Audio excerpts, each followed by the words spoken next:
ఇది నా కాళ్ళు పట్టేలా చెయ్యాలి. కానీ ఇప్పుడు కాదు, ముందు దీని అత్తకి బుద్ధి చెప్పాలి. ఇదేంటి, నేనిక్కడ డ్రింక్స్ సప్లై చేయడం ఏంటి? పార్టీ ఎంజాయ్ చేద్దామని నేనొస్తే నాకీ పనులన్నేంటి?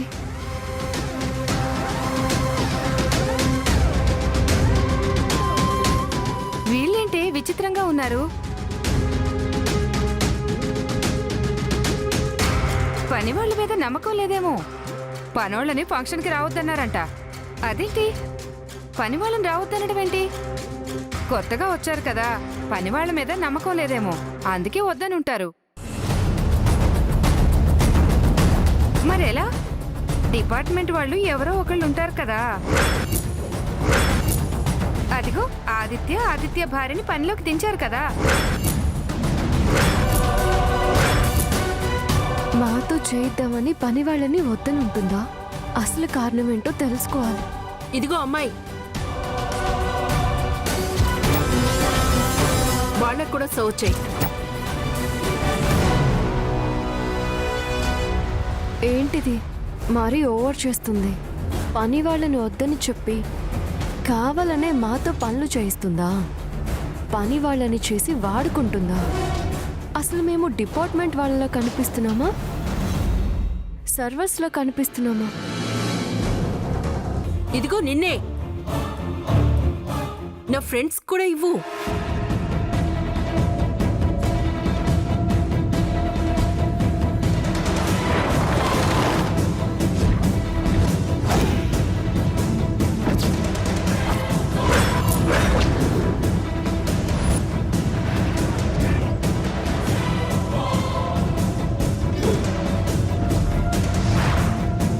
లేడీస్ అండ్ జెంటిల్మెన్,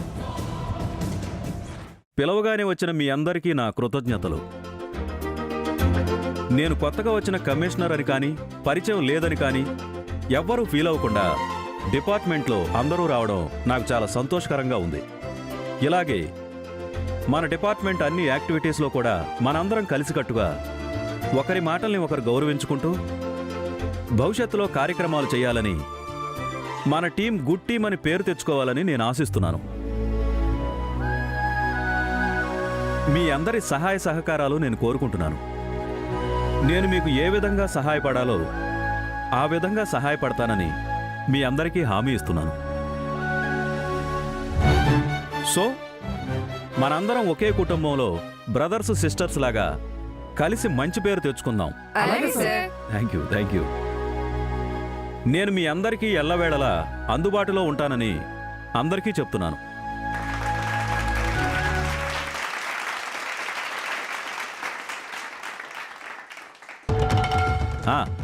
అందరూ రండి, కలిసి భోంచేద్దాం ప్లీజ్.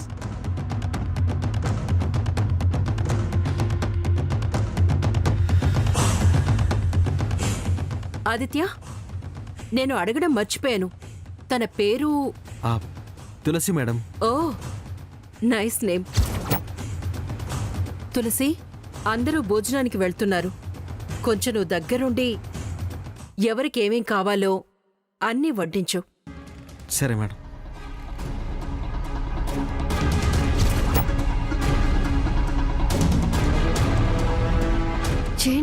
ఏంటిది, తను మనల్ని పని మనుషులా చూస్తుందేంటి? మనకు అవసరమారా?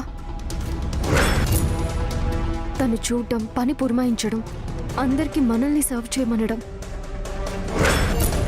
అంటే ఇక్కడ సర్వర్స్ మనమే, క్యాటరింగ్ వాళ్ళం మనమే, వడ్డించే వాళ్ళం కూడా మనమేనా?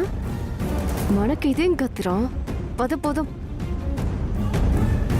మనం సడన్గా ఇలా చెప్పపెట్టకుండా వెళ్ళిపోతే వాళ్ళు హట్ అవుతారు. తులసి, కాసేపు వెయిట్ చేసి వెళ్దాం. నువ్వు వినవురా, వినో. అసలు కొత్తగా నీకు ఇదేం భయం పట్టుకుంది? నేను వెళ్తున్నాను.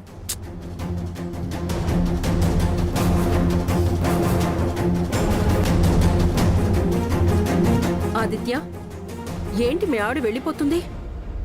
తను మేడం, తను ఇబ్బందిగా ఫీల్ అవుతుందేమో. తను వెళ్ళిపోతున్నప్పుడు నువ్వు మాత్రం ఎలా ఉండగలుగుతావు? నువ్వు కూడా వెళ్ళు. మీరేం చూడకపోతే ఫంక్షన్ ఏం ఆగిపోదు కదా. భర్త కదా, తను అలిగి వెళ్ళిన తర్వాత నువ్వు ఇక్కడే ఉండిపోతే అనవసరంగా ఫీల్ అవుతుంది. నువ్వు కూడా వెళ్ళు. నేనేం ఫీల్ అవ్వను. వెళ్ళు. అలాగే మేడం. అదేంటి వాళ్ళు వెళ్ళిపోతున్నారు? వచ్చినప్పటి నుంచి పని చేస్తూనే ఉన్నారు. కనీసం భోజనమైనా చేసి వెళ్ళండి అని అనవే. వాళ్ళుంటే అనాల్సి వస్తుందనే నేను కావాలనే పంపించేశాను. అదేంటి నువ్వు కావాలనే పంపించావా? చూడమ్మా, అన్ని విషయాలు వివరాలు నువ్వు అడక్కు. కొన్నలా జరుగుతూ ఉంటాయి అంతే.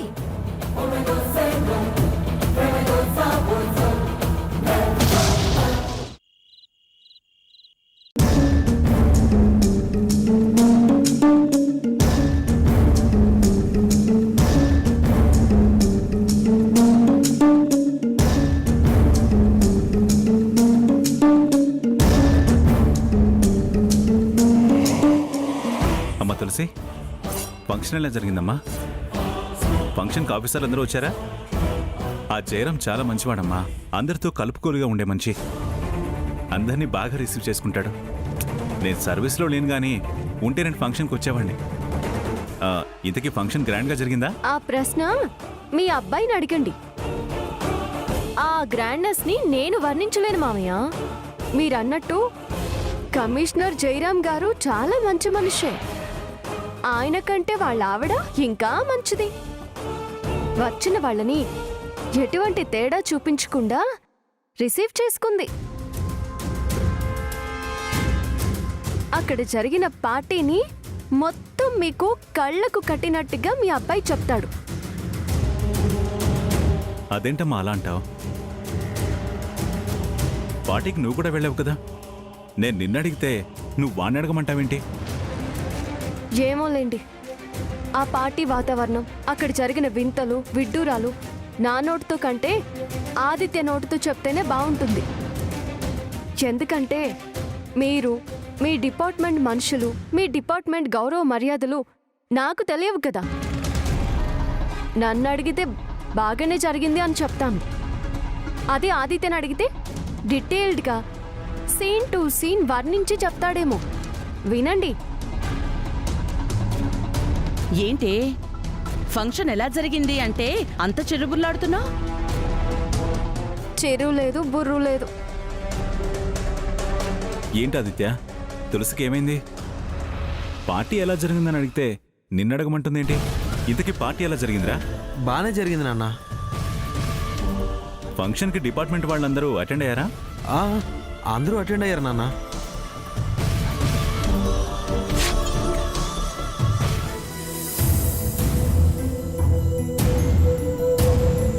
అదేంటమ్మా ఫంక్షన్కి వెళ్ళి వచ్చిందానివి మళ్ళీ తింటున్నావేంటి? అక్కడ తినరాలేదా? అక్కడ పెట్టినవి వేర్లే మామయ్య.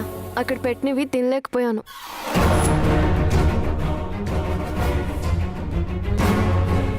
కడుపులో తిప్పినట్టయింది, వాంతి వచ్చేసినట్టయింది. అందుకే అక్కడ నేను తినకుండా వచ్చేసాను.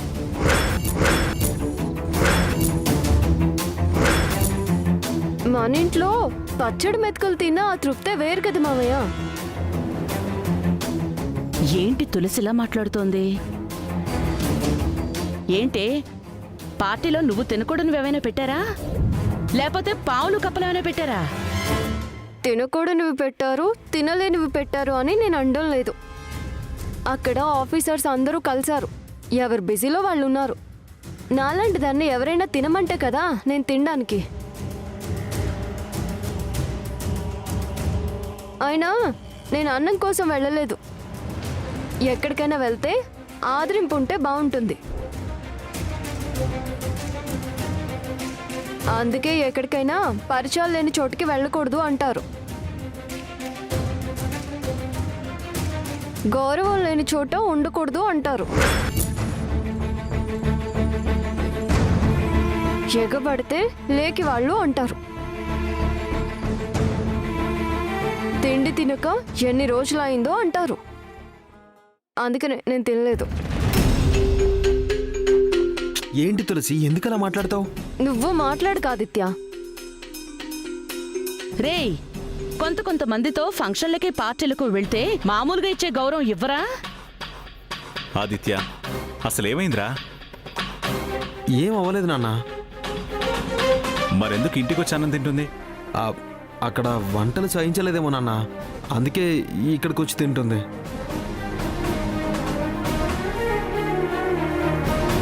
మరి నీకు సహించాయా అక్కడి వంటలు? నువ్వు తిన్నావా? ఆ, నేను తిన్నానమ్మా, తిన్నాను.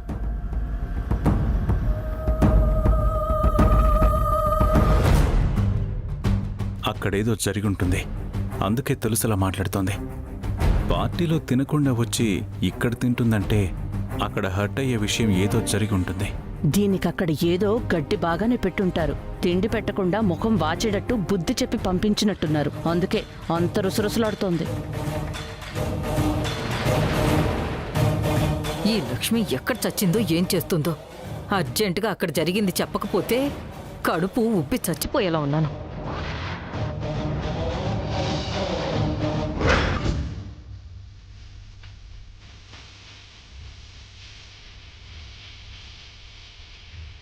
ఇది చాలా సీరియస్గా ఉంది. ఎలాగో అలాగా ముందు దీన్ని కూల్ చేయాలి. తులసి, ఏంటి ఏంటి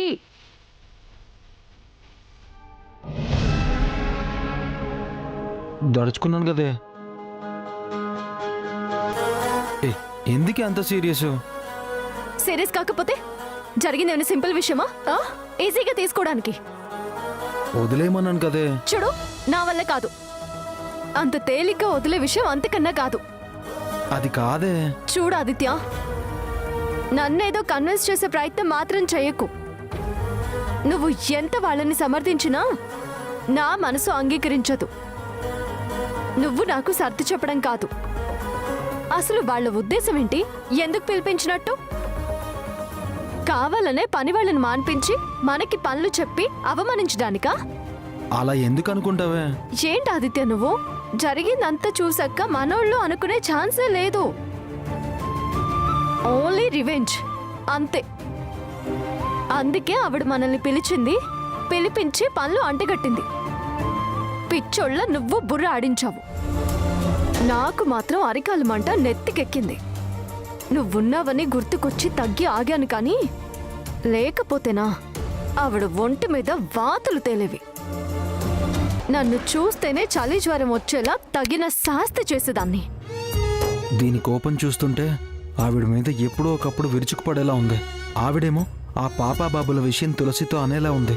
అదే జరిగితే నా బతుకు సర్వనాశనం అయిపోతుంది. తులసికి సర్ది చెప్పడం, ఓదార్చడం ఎవ్వరి వల్ల కాదు. ఇలానో ఏమో ఆవిడ తన దగ్గరున్న సీక్రెట్ అడ్డం పెట్టుకుని నన్ను ఆట ఆడుకునేలా ఉంది.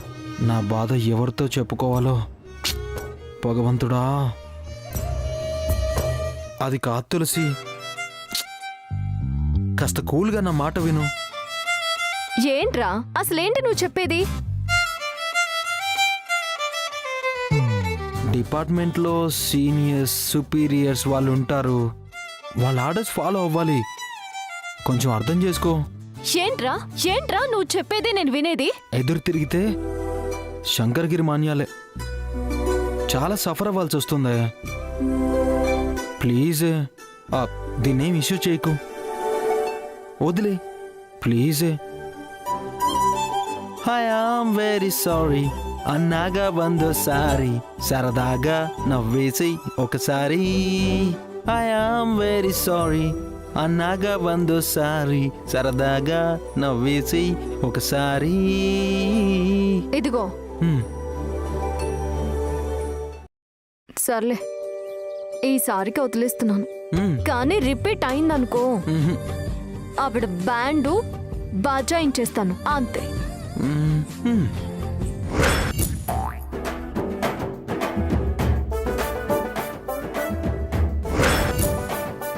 అయ్యో, దీనికి కడుపు నిండా తిండి, కంటి నిండా నిద్రుంటే చాలు. లోకం ఏమైపోయినా పట్టించుకోదు.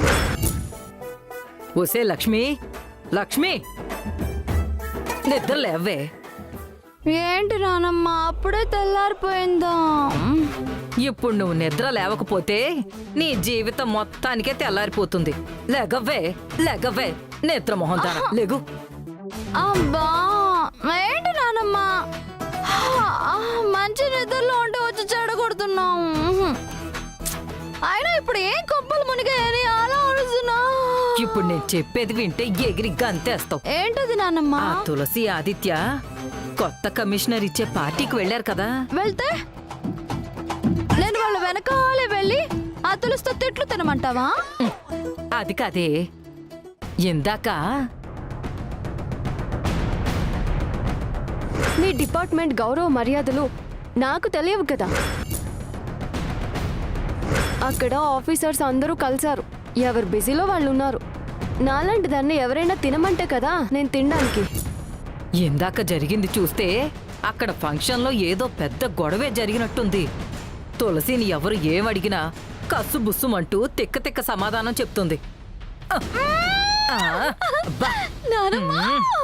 నిద్ర చెడగొట్టావు కానీ ఓ మంచి మాట చెప్పావు. నువ్వు చెప్పింది వింటుంటే ఇది నిజంగానే ఆ ఫంక్షన్ లో ఎవరితోనో గొడవ పెట్టుకున్నట్టుంది. దీని ఓవర్ యాక్షన్ కి నాలాంటిది ఎవరితో ఒకటి దీన్ని చెంప పగలగొట్టుంటుంది. ఈ రోజు పార్టీకి వెళ్ళిన వాళ్ళలో సగానికి సగం మంది అత్తయ్యకి పరిచయం ఉన్నవాళ్లే. అక్కడ దీని గొడవ చూసుంటారు. రేపు పొద్దున్నే వచ్చి దీని మీద కంప్లైంట్ చేస్తారు. దాంతో అత్తయ్య ఒప్పందం ప్రకారం దాని మీద ఎవరు కంప్లైంట్ ఇచ్చినా ఇంట్లో నుంచి పంపించేస్తానంది. దాంతో కంప్లైంట్ ఇచ్చిన మరుక్షణమే అత్తయ్య దాన్ని మెడ పట్టుకొని ఇంట్లో నుంచి పంపించేస్తుంది. ఆ తర్వాత నాకు ఇంట్లో ఎవ్వరూ అడ్డుండరు. నేను నాకు నచ్చినట్టు ఉండొచ్చు. ఎందుకేనే నిన్ను తెంగరది వెర్రిది అనేది? ఏంటి నానమ్మా? ఏంటంట? నేను కరెక్ట్ గానే చెప్పాను కదా. అది ఇంట్లో నుంచి వెళ్ళిపోయినంత మాత్రాన నీకు మంచి రోజులు వచ్చినట్టు కాదే. ముందు వాడి గొళ్ళు వదిలించుకో. వాడికి విడాకులు పంపిస్తానన్నావు కదా, అదేదో త్వరగా చెయ్యి. ఆ దాక్షాయిని నీతో గొడవ పెట్టుకుని ఎలాగో నిన్ను వద్దనుకుంటుంది. ఇదే టైంలో ఆ విడాకులు పంపిస్తే రాహుల్ కూడా నువ్వు అన్న మాటకి కోపంతో ఉన్నాడు. కాబట్టి నువ్వు విడాకులు కాగితాలు పంపించిన వెంటనే వాడు సంతకాలు పెట్టేస్తాడు. అప్పుడు మెల్లగా సమయం చూసుకుని ఈ కడుపును కూడా కాస్త తీయించేద్దు గాని.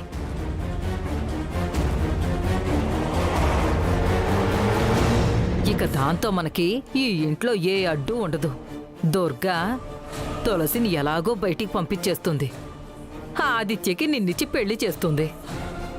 నువ్వు ఆదిత్యాన్ని పెళ్లి చేసుకోవాలనే కల, ఈ ఇంటికొచ్చిన ఆశయం రెండూ నెరవేరుతాయి. ఇక నీకెందుకో మంచి రోజులు వచ్చాయి అనిపిస్తుంది. ఆలస్యం చేయకుండా త్వరగా విడాకుల సంగతి ఏంటో చూడు. సరేనమ్మా, నువ్వు చెప్పినట్టే రేపు పొద్దున్నే లాయర్ని కలిసి విడాకుల నోటీసు పంపించేస్తాను. ఆ రాహుల్ విడాకుల మీద సంతకం పెట్టిన మరుక్షణమే నేను ఫ్రీ బర్డ్ అయిపోతాను. చూసావా తులసి, నాతో పెట్టుకుంటే ఏమవుతుందో?